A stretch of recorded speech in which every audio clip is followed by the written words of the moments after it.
Bonjour à tous et bienvenue sur Mécartronique. Aujourd'hui, je vais vous apprendre à construire un rig pas à pas. Alors, je vais vous donner tout le matériel qu'il faut et je vais vous montrer comment on fait quoi. Et les erreurs à pas faire. En tout cas, ce que moi j'en connais, hein. Après, il y a sûrement des gens qui en savent plus que moi là-dessus, hein. Et je les invite à mettre des commentaires. Alors, pour faire un rig, il vous faut d'abord un petit plan, hein, vite fait. Donc, avec les dimensions. Donc, grosso modo, ça nous fait une sorte de carré comme ça, hein, de rectangle, on va dire. Voilà, une sorte de rectangle. Alors, si je cadre, c'est mieux, hein. Hop, voilà, ça nous fait une sorte de rectangle comme ça. Donc, moi, les dimensions que je prends, c'est 80 cm ici, hein, sur la grande longueur. Et ici, je prends 25 cm. Et ici, sur cette longueur-là, je prends 25 cm. Donc ça veut dire qu'il nous faut des profilés alu. Alors moi j'utilise ce genre de profilé, hein, ça coûte pas très cher. Et ça permet de fabriquer des rigs à pas cher. Et ça a l'avantage, comme il y a une sorte de peinture dessus, ça a l'avantage d'être isolé, hein, donc c'est pas conducteur. Donc on peut poser des choses dessus sans risquer de prendre une châtaigne, quoi, hein. C'est toujours un peu le risque, hein. Donc voilà, moi je prends ces trucs là. Donc ça veut dire que des trucs de 25 cm, des 25 cm, si je cadre pas bien ça va pas le faire, des 25 cm il en faut 8, et des 80 cm il en faut 4. Voilà. Donc qu'est-ce qu'il vous faut d'autre? Il vous faut une imprimante 3D pour pouvoir imprimer toutes sortes de pièces, hein. Donc, comme par exemple celle-ci, hein, qui sert à reposer les cartes. Donc je vous mettrai tous les STL, hein, et puis je vous ferai voir une fois le frame construit ce que ça donne, hein. Ensuite il vous faut de la visserie, hein. Alors il vous faut des vis comme ça. Donc ça c'est des vis, alors moi là j'en ai un bon paquet, je les ai reçus aujourd'hui, hein, il y en a 400. Donc il vous faut des vis M4 par 10. Donc c'est 10 mm, hein, 1 cm, hein, en gros, elles font 1 cm de long et 4 mm de largeur. Et puis il vous faut des trucs comme ça. Alors c'est des écrous marteaux. C'est des écrous marteaux. Voilà. Pour profiler alu, quoi, hein. Donc ça coûte pas très cher, on en trouve pas mal sur AliExpress à des prix intéressants. Voilà. Qu'est-ce qu'il vous faut d'autre après au niveau quincaillerie? Il vous faut un peu de scotch, comme ça. C'est du scotch genre un peu tissu. Voilà, pour faire les finitions, pour passer les câbles et ce genre de choses. Là, c'est pas obligatoire, mais un peu de gaine comme ça, de gaine spirale. C'est une sorte de gaine, ça permet d'entourer des câbles, par exemple pour l'alimentation, ce genre de choses. Voilà. Voilà. Il vous faut quoi d'autre? Il vous faut des petits ventilateurs, hein, des ventilateurs comme ça par exemple. Donc moi j'en prends 3-4 par rig. Alors les ventilateurs, bien évidemment, il faut les brancher. Alors moi j'utilise ce genre de truc. Alors ça c'est Antec qui les fait. Vous avez d'autres marques, hein, comme ça. Alors moi je prends des 3 pins. Voilà. Ça c'est au niveau ventilation. Et puis après on va rentrer dans le cœur du sujet, hein. Il vous faut de la mémoire déjà. Donc une barrette normalement ça suffit, hein. Une barrette de 4 Go c'est suffisant. Il vous faut de la RAM. Ça coûte à peu près entre 20 et 30 euros la barrette de 4 Go. Ensuite il vous faut alors, attendez parce que c'est un peu le bazar là sur mon bureau, il y en a un peu partout. Il vous faut une alimentation. Donc moi je prends des... Ah, c'est une grosse boîte, hein. Alors, moi je prends ça, c'est des HX 1200 de chez Corsair. Voilà, c'est des alimes platinium, elles sont bien, je les aime bien. Voilà, après il vous faut un processeur. Alors bon, avant je montais mes rigs avec des Intel, mais bon on en trouve plus trop. Donc là ça devient galère. Donc maintenant je prends des Ryzen 5. Voilà, je l'ai pas encore monté, hein, donc on va le faire ensemble, hein. Alors celui-là c'est un 1000 Ryzen 5 1600. Voilà. Donc on va tester, hein. On va tester ça. C'est la première fois que je monte avec un AMD. Et puis une carte mère. Alors là en carte mère j'ai choisi ça. Une B450 Pro Max de chez MSI. Voilà. Et on va regarder. Je vais lever un peu le truc. Hop, voilà. Voilà, c'est une carte mère qui a... Désolé, ça filme pas très bien, c'est un peu proche en fait. Je sais pas comment ça se fait. Là, je l'ai même pas encore ouverte. Hein. Donc, bon, normalement, elle a 6 ports. On peut brancher jusqu'à 6... on peut en brancher jusqu'à 6 des cartes dessus, normalement. Voilà. Donc 6, c'est un bon chiffre, hein. Moi j'aime bien 6. C'est pas trop haut, et parce qu'après, il y a des problèmes d'alimentation, ça devient compliqué. Voilà. Et puis, voilà. Après, bah, bien évidemment, il vous faut des cartes graphiques. Alors, ce que je vous propose... Et puis ah bah oui, il y a un élément important, hein, c'est des risers. Il vous faut des risers. Alors, en riser, je prends ça désormais. C'est les versions 9S+. Voilà, c'est la version 9S+. Voilà, on va voir ce que ça donne. Je les ai jamais utilisées encore, donc on va voir. Elles ont l'air mieux finies que les autres. On verra bien. Voilà, elles sont fournies, bah, comme les autres, comme pour les autres, hein, c'est fourni avec un bignou à mettre sur la carte mère, un câble inutile et un câble USB. Voilà. Bah, je vous propose que je monte le frame et puis qu'on regarde ça ensemble. Ok, donc j'ai monté le frame. Donc je vais vous expliquer un petit peu comment l'agencer. Donc ici on met les coins. Je vous mettrai les fichiers 3D hein, pour les imprimer. Hein. On met les coins, donc on met quelques vis hein, pour visser à chaque bout là. Hein. Ça se visse comme ça. Hein. C'est tout bête. Hein. Voilà. En haut, c'est des coins plus légers. Hein. Ça permet quand même de maintenir le châssis comme il faut. Ensuite, on a des équerres. Voilà, je vais vous montrer comme ça. On a des équerres sur les côtés, comme ça. Donc, vous voyez, on a une barre qui doit venir en haut, ici, et une autre barre ici qui vient un petit peu plus bas. Alors, faut calculer grosso modo à quel niveau la mettre. Hein. Enfin, c'est à peu près dans les 8 ou 9 cm hein, dans ces eaux-là. Voilà. Ici, j'ai mis une petite bande de plastique là, parce que c'est là où vont reposer les cartes. Hein. Donc, je les accroche avec des petits zips comme ça. Voilà. Donc, j'ai déjà mis la lime. Hein. J'ai déjà mis la lime. Alors, la lime, bah, c'est pas très compliqué en fait. Voilà. Faut pas oublier de relier. Quand on met la lime, faut pas oublier de relier le fil ici, de tirer un fil hein, jusqu'au cadre. Parce que la vis, elle rentre en contact avec la masse hein, qui se trouve ici, sur la lime. Et ça permet de la mettre à la terre. Hein, ça peut éviter de se prendre une châtaigne. Ça peut être pas mal. Voilà. De l'autre côté, bah, c'est construit exactement de la même façon. Hein. Donc j'ai accroché déjà le SSD. Donc c'est un petit SSD de 128 Go. Et puis de ce côté-là, j'ai mis le bouton marche arrêt. Donc c'est un petit bouton, on achète ça sur Amazon, hein, ça coûte pas cher, c'est genre 5 € les 5. Hein. Et ça permet de... Voilà, c'est un switch basique quoi. Voilà, donc je l'ai relié comme ça derrière, avec des bignous, des petits bignous là de contact. Hein. Enfin, on peut souder directement les fils, ça revient au même. J'ai mis un peu de gaine. Parce que c'est plus facile, ça évite de se prendre après dans le ventilateur de la carte mère. Et puis voilà, j'ai serti ici là les. Alors vous n'êtes pas obligé de sertir, hein. Mais bon, ça peut être pas mal. Ça permet d'avoir voilà, ça permet d'avoir. Je vais arriver à faire la mise au point. Hein. Je vais y arriver. Ça permet de voilà que ça fasse un truc propre quoi. Voilà. Bah c'est tout. Hein. En gros, c'est pas très compliqué à monter le frame. Voilà. Il faut bien noter que les barres là sur les côtés, vous voyez comment c'est fait. Les barres là, elles montent, c'est elles qui tiennent le truc. Et ensuite derrière, on accroche les deux autres barres. Voilà. Donc maintenant, je vais mettre la carte mère et le processeur. On va faire ça sur le bureau. Et puis je vais les accrocher.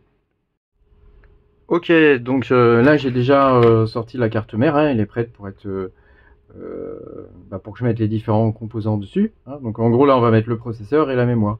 On va commencer par la mémoire. Donc la mémoire ça se présente comme ça. Hein. Donc on peut pas se tromper de sens quand on la met. Donc c'est des bignous, voilà, c'est des petites barrettes comme ça. Voilà, on peut pas se tromper de sens. Donc on regarde avant hein, quel est le bon sens. Voilà, comme ça c'est bon. Et puis on ouvre donc ça se fait par paire. Hein. Donc soit vous mettez ces deux là, soit ces deux là. Habituellement on fait le B. Bon, moi j'ai l'habitude de faire le B comme ça. Il y a la position A et position B. Donc on appuie, hein, on appuie bien. Toc, et voilà, celle-là c'est fait. On va faire la suivante. Voilà, c'est un peu comme du Lego, hein, quelque part. Hein. Hop, ouais, je vais y arriver. Voilà, on met la suivante. Toc, donc là faut appuyer, hein, faut pas avoir peur. Bon, faut pas y aller non plus comme un gros bœuf, hein, enfin voilà. Ensuite on va mettre le processeur. Alors pour le processeur c'est pas très compliqué. Alors, vous voyez, je l'ai même pas ouvert celui-là encore. Hop. Je vous le fais vraiment en live. Donc on va voir comment ça se présente. Voilà. Alors il y a une petite dock. Vous avez même droit au déballage. Il y a une petite dock. Il y a le processeur qui est là. Comme ça. Voilà. Et puis il y a le ventilateur qui est ici. Voilà. Donc on va sortir le ventilateur aussi. Comme ça on sort tout hein, d'avance. Comme ça c'est fait. On regarde comment les choses se présentent. Voilà. Vous voyez, il y a déjà de la pâte thermique, là il y a déjà de la pâte thermique qui est appliquée, donc on n'aura pas à en mettre. Hein. Donc ça c'est plutôt une bonne chose. Et puis, bah ma foi c'est tout, alors on y va. Alors ça je vais le poser là, toc. On va prendre le Proco et puis on va le mettre. Donc voilà l'engin. Parce que ça fait plein de boîtes, il y en a partout après. Et alors comment ça s'ouvre ce truc? Ah, ça sert à rien. Voilà. Hop, viens par là toi. Oh, il donne même un petit autocollant. Alors vous voyez quand on ouvre le processeur comme ça, je vais vous montrer de près, il y a un petit bignou là, il y a un petit angle là. On voit il y a un petit angle qui est signalé. Alors et sur la carte mère quand on regarde, on voit que le petit angle qui est signalé, il est là. Donc on fait très attention parce que contrairement au processeur Intel, là les pins sont ici. Hein.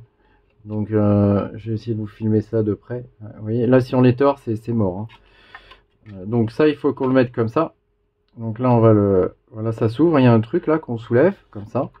On fait bien attention, on met bien le processeur. Voilà. Une fois qu'il est bien placé, on descend. Et voilà, ça c'est bon. Alors je vais quand même vérifier sur la notice du bignou hein, que je l'ai mis dans le bon sens. Hein, mais je pense que oui. Donc, qu'est-ce qu'ils nous disent là-dessus? Intel, AMD CPU. Soulever le bignou. Mettre le processeur. Vous voyez, ils nous disent bien le coin là. Voyez, le coin qu'on a mis là. Ils nous disent de mettre la pâte thermique. Nous on n'a pas besoin puisqu'il y en a déjà sur le truc là. Sur le ventilo. Et puis de brancher le pin. Voilà. Donc, on est bon là-dessus. Alors maintenant, on va mettre l'autre truc. Le ventilateur. Donc pour mettre le ventilateur, il se clip normalement. Normalement il est censé venir se clipper ici et ici.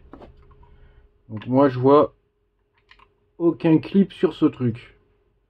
Donc je pense que ça vient se visser. Ça vient se visser, donc il faut que je dévisse les 4 trucs. Donc on y va. Alors je prends un petit tournevis. Hop. Ouais, il est trop petit celui-là.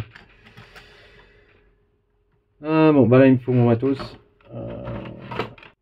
Voilà, donc j'ai vissé le bignou là, ça tient bien. Hein. Et donc après, il suffit de mettre ce câble, hein, qui est le câble du ventilateur. Hein, on le met là, et on peut pas se tromper de sens, il y a 2 détrompeurs. On accroche ici. Voilà. Donc ça c'est bon. Maintenant on va accrocher le système qui permet d'accrocher la carte mère à la frame. Hein. Je vais ranger tout ce bazar et puis on se retrouve pour accrocher ça. Ok, donc là on va fixer la carte mère. Donc j'utilise ces petits machins là. Donc il y en a un qui va venir, on les fixe dans les trous, hein, dans les trous de la carte mère. Donc il y en a un qui va venir là comme ça. Donc ça permet de fixer la carte mère d'un côté. Et puis voilà, après on fixe les autres comme ça là. Il y en a 2 autres. Donc ça c'est juste des vis, hein, on les met comme ça. Toc. Et ça permet de fixer, on en met un autre ici là à l'autre bout. Et ça permet de fixer la carte mère sur la frame. Voilà. Comme c'est en plastique, en plus c'est pas conducteur. Donc voilà. Donc je le fais et puis après on fixe ça directement sur le rig. Voilà. Voilà, donc là c'est fixé. Donc ça tient super bien. Hein. Voilà, de ce côté-là on en met qu'un petit. Voilà. Et donc on fait bien attention à mettre ces trucs là comme ça pour les insérer dans les rails. Voilà, et puis après on vient avec un petit tournevis visser ça directement dans les rails, hein. Donc là je le fais et puis on se retrouve après. Voilà, donc là la carte mère elle est accrochée. Donc maintenant il faut mettre ces câbles là. Donc de l'alimentation il y a deux câbles, hein, qui doivent se brancher sur la carte mère. C'est le gros câble ici à 24 pins, hein. Et puis un second câble qui est marqué CPU. Voilà. Donc le câble CPU il vient se mettre dans le coin là, ici, là. Donc ça, vous regardez, il y a un sens, hein, on peut pas se tromper. Il y a un détrompeur ici, hein. Il y a un détrompeur, donc on tire bien le câble, on le met comme il faut et on va jusqu'au bout. Voilà, donc là je le mets, toc. Voilà, on entend un petit clip, hein, quand il est bien mis. Et ensuite on met celui-ci, donc ça là c'est pareil, hein, il y a un détrompeur, hein. On peut pas se tromper, donc il faut le mettre dans le bon sens. Donc lui il se met comme ça. Et donc on l'insère dans le port et on va bien jusqu'au bout. Il faut qu'on fasse entendre le petit clip. Celui-là il est parfois un peu plus difficile à insérer. Enfin ça se fait bien. Voilà, là c'est fait. Donc ces deux câbles là je vous conseille de les accrocher ensemble. Là, si vous avez des zips, n'hésitez pas à les utiliser, hein. C'est des petits bignous là, ces trucs là qui permettent d'accrocher les câbles. Je vais vous montrer. Hop, voilà, ces machins là, ça permet d'accrocher les câbles et d'avoir quelque chose de propre. Alors il y a des règles à respecter, hein, quand on câble ça. Donc il faut éviter de faire des boucles, sinon ça fait des bobines. Et les bobines, ça transmet le courant, hein. Donc il faut vraiment éviter de faire des boucles. Une boucle, c'est-à-dire qu'on prend un câble et puis on l'enroule, hein. On l'enroule plusieurs fois sur lui-même comme ça. Donc ça, à proscrire. Et puis voilà, il faut bien relier son alimentation, comme je vous ai montré tout à l'heure, hein. Il faut bien relier son alimentation au cadre en métal, hein, de façon à ce qu'il soit mis à la terre. Ça vous évitera de prendre des châtaignes, on ne sait jamais, hein. Il y a quand même pas mal de jus qui passent dans les rigs. Voilà, donc là, donc ça c'est branché. On peut brancher le SSD, hein. Donc le SSD c'est pareil, au niveau de l'alimentation c'est un port comme ça, hein, c'est un port SATA. Un petit port comme ça, donc là je vais le brancher. Et puis il faut brancher la prise SATA. Donc là je vais la brancher, donc on va la brancher n'importe où, sur une des quatre prises là. Et puis voilà, après il faut brancher le courant, comment dire, le câble pour l'alimentation, hein. Sachant qu'on peut le démarrer avec un tournevis, hein. Il suffit de faire contact là où il y a les pins qui démarrent. Alors là je sais pas où c'est, il faut que je regarde la doc sur cette carte mère là. Et voilà, hein, c'est probablement dans le coin là, hein. C'est probablement celui-là. Je vais regarder la doc et puis je reviens vers vous et on branche ça. Donc en fait ça se trouve, je vais mettre un peu de lumière. Voilà, le truc pour brancher, ça se trouve ici. Donc ça se trouve ici. Donc on a un petit schéma qui est là. Excusez-moi si la caméra bouge, hein. On a un petit schéma qui est ici là, qui explique en fait comment ça doit être branché. Donc si on lit bien, on voit que nous, ce qui nous intéresse, c'est ça, Power Switch. Et donc il nous donne le nom du connecteur. Donc c'est JFP1. Je crois, si j'arrive à lire, hein, vous verrez peut-être mieux vous sur la vidéo. Et donc je pense que c'est celui-ci. Enfin c'est celui-ci, hein. Et donc ça veut dire que le Power Switch il va être branché sur ces deux pins là. Donc on prend notre truc là, ça, et on le branche sur les deux pins ici. Donc là j'ai branché les ports SATA, donc ça se présente comme ça. Alors le port SATA, les deux extrémités normalement sont à peu près pareilles, hein. Alors il y en a qui sont comme ça, bon, enfin peu importe. Moi j'aime pas trop les trucs comme ça, enfin voilà, c'est pas bien grave. Donc c'est pareil, hein, il y a un sens, hein. Donc ça se branche comme ça. Ça se branche voilà, sur une des prises là, hop, on le met ici. Et puis on va le mettre après sur le SSD directement. Voilà, hop. Voilà, et donc une fois que c'est mis, on va pouvoir mettre sous tension. On va pouvoir mettre sous tension et puis vérifier que ça démarre. Donc pour ça, il faut quand même mettre une petite carte graphique. Donc je vais mettre celle-là. On va mettre une petite carte de base, hein, histoire de vérifier que tout est OK. Et une fois que tout est OK, après on pourra commencer à ajouter les rigs et ajouter les cartes graphiques, les vraies, hein, et à configurer le BIOS aussi. Donc là je mets juste la carte comme ça, hein, vite fait. Toc, voilà. On vérifie qu'elle est bien enfichée sur le côté ici. Hein. Voilà, je branche le câble HDMI et puis on va regarder déjà si elle démarre et puis comment configurer le BIOS. Ok, donc premier démarrage, on y va. On va aller dans le BIOS. Déjà on va vérifier qu'il démarre correctement. Donc là je viens de l'allumer sur le bouton. Attention, suspense. Ah, j'ai vu un bignou. Et voilà. Voilà, donc là c'est normal qu'ils mettent ce message, hein, puisqu'il n'y a pas de... Il n'y a pas de... Comment dire, il y a rien installé hein, sur le disque dur. Donc là je fais CTRL-ALT-SUP, on va redémarrer. Et j'appuie sur Delete. Voilà. J'appuie sur Delete, ce bouton là.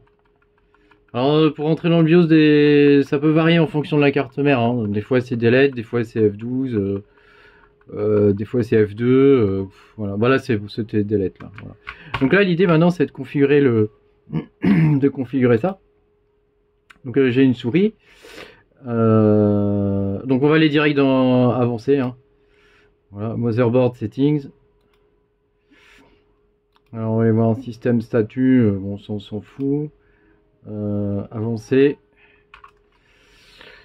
Donc il y a 2 ou 3 trucs qu'il faut configurer. Donc above 4G memory cryptocurrency mining. Donc ça faut le passer en enable. Voilà.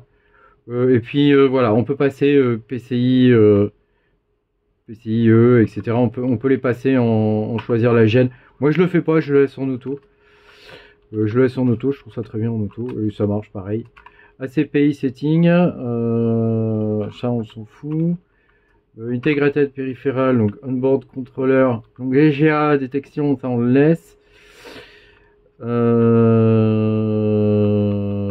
Ouais, voilà, HD audio controller, ça on peut le virer, on n'en a pas besoin de l'audio. Voilà, après qu'est-ce qu'on a d'autre? USB, il n'y a rien à toucher. Super-IO, Power Management, voilà. Donc là-dedans, vous voyez, il y a écrit Restore After AC Power. Donc en gros, quand il y a une coupure de courant, est-ce qu'il reste éteint ou est-ce que quand le jus arrive, il s'allume? Donc nous, on veut que quand le jus arrive, il s'allume. J'y arrive.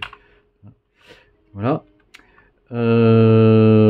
Voilà. Et puis, qu'est-ce qu'on peut avoir d'autre? Windows, on va pas mettre Windows. Bah c'est tout, hein. C'est tout. Donc là, on est bon. Donc on va quitter le BIOS. Et puis on va le passer on va redémarrer et puis on va flasher sur l'ordi. Là je vais vous montrer à côté comment flasher iOS. Donc voilà, donc on fait échappe, on fait save and exit. Alors on va faire save change and reboot. Donc on fait yes.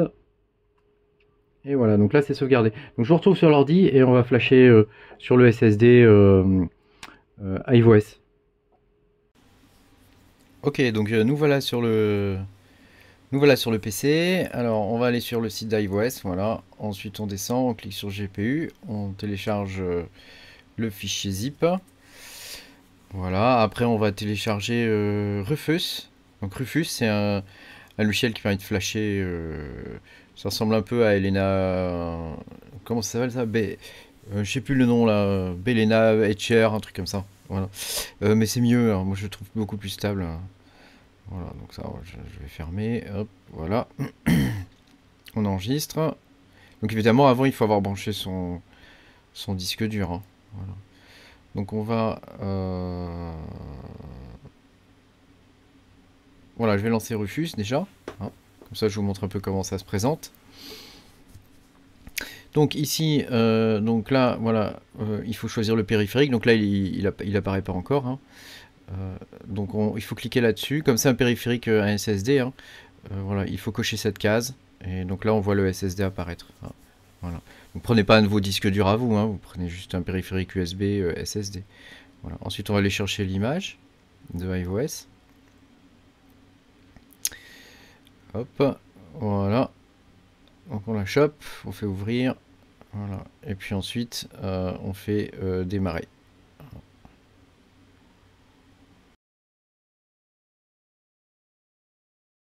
Ok, donc on va commencer par mettre une première carte de test. Hein. Là j'ai flashé, elle est neuve, hein, donc il y a même il y a encore ça là que j'avais oublié d'enlever.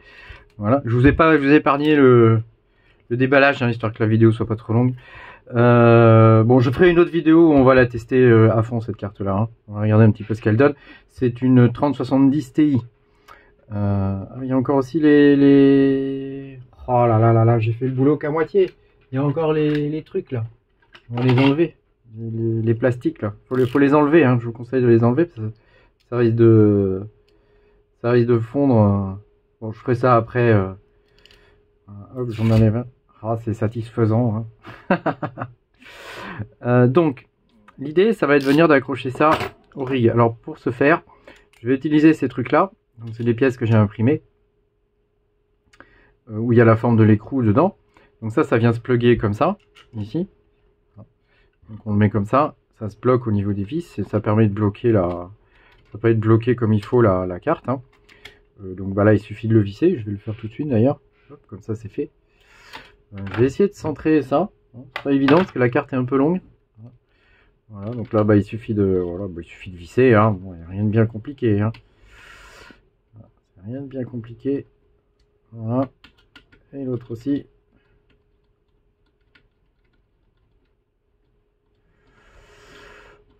Voilà. Donc des fois ça se met un peu de traviole là, comme là. Donc il suffit d'appuyer un peu. Et puis on vient visser un peu plus fort. Faut que ça tienne bien, hein, parce que la carte elle tient grâce à ça, hein. Donc faut pas que ça gigote ou des choses comme ça, quoi. Voilà. Hop, voilà, ça me paraît pas mal. Hein, c'est à peu près droit. Bon, même si c'est pas parfaitement droit, c'est pas bien grave. Ici on va mettre une vis M4, donc je vais en prendre une. Toc. Voilà, on va mettre une vis M4 comme ça. Et elle va venir se plugger dans le rail. Oula, je fais tomber des trucs, hein. Je suis en train de tout péter. Elle va venir se plugger dans le rail. Donc il suffit de mettre le truc là à l'avance. Voilà. On le prévisse un peu, hein. Et voilà. Donc ce côté là c'est fait. Maintenant il nous reste à mettre le riser. Donc, je vais mettre un des nouveaux là que j'ai là. Un des nouveaux que j'ai. Voilà. Donc dans l'idée, hein, le riser, c'est qu'il faut pas utiliser ces câbles là. Alors là, j'ai pas autre chose, donc je vais l'utiliser. Mais ne faites pas ça. Dans l'idée, c'est mieux de pas le faire. Donc le riser, bah, c'est pas très compliqué. On peut pas se tromper de sens, hein, ça se met comme ça. Voilà. Et les deux bignoux doivent se remettre au-dessus, hein. Alors voilà, bah là c'est fait. Donc après, il n'y a plus qu'à mettre ce câble là et le câble USB et on va le brancher dans le rig. Alors hop, si j'arrive à le mettre ce truc, voilà, ça y est, j'ai réussi à l'enficher. Donc du coup j'ai mis aussi le câble USB. C'est vraiment une belle carte, c'est ma première VGA. Ah mais il y a encore un truc là, c'est ma première VGA et c'est vraiment une très belle carte, hein. Ouais, une carte magnifique quoi. Alors je vais finir d'enlever les bignoux là, je vais mettre ça dans le rig, et puis dans le nouveau rig, et puis voilà. Après, bon, moi j'arrêterai la vidéo parce qu'après il faut l'overclocker, tout ça. Donc ça c'est pas le sujet de la vidéo. Mais même la backplate, elle est vraiment jolie, hein. Elles sont vraiment belles les VGA. Voilà, donc j'ai mis la carte sur le rig. Oups, je mets un doigt sur le. Voilà, j'ai mis la carte sur le rig. Donc là, faut mettre les 8 pins comme ça, hein. On peut pas se tromper au niveau du sens. Et puis donc le riser est bien en dessous, hein. J'ai branché ce câble là sur un SATA. Voilà, ici pensez bien à le mettre dans le bon sens, hein. Ce bignou doit être vers l'extérieur. Voilà. Et puis c'est tout. Après il reste plus qu'à compléter, ajouter des nouvelles cartes. Voilà. Normalement j'en ai deux autres là qui attendent, hein, qui sont en train de miner sur ma machine de test. Voilà, je vais les ajouter et puis je vais configurer le rig et ce genre de choses. Enfin, ça fera l'objet d'une prochaine vidéo. Bon, on arrive au bout de cette vidéo. Voilà le rig avec les nouvelles cartes. Si la vidéo vous a plu et qu'elle vous sert à quelque chose, n'hésitez pas à mettre un petit pouce bleu et à vous abonner. Merci beaucoup et à bientôt. Salut!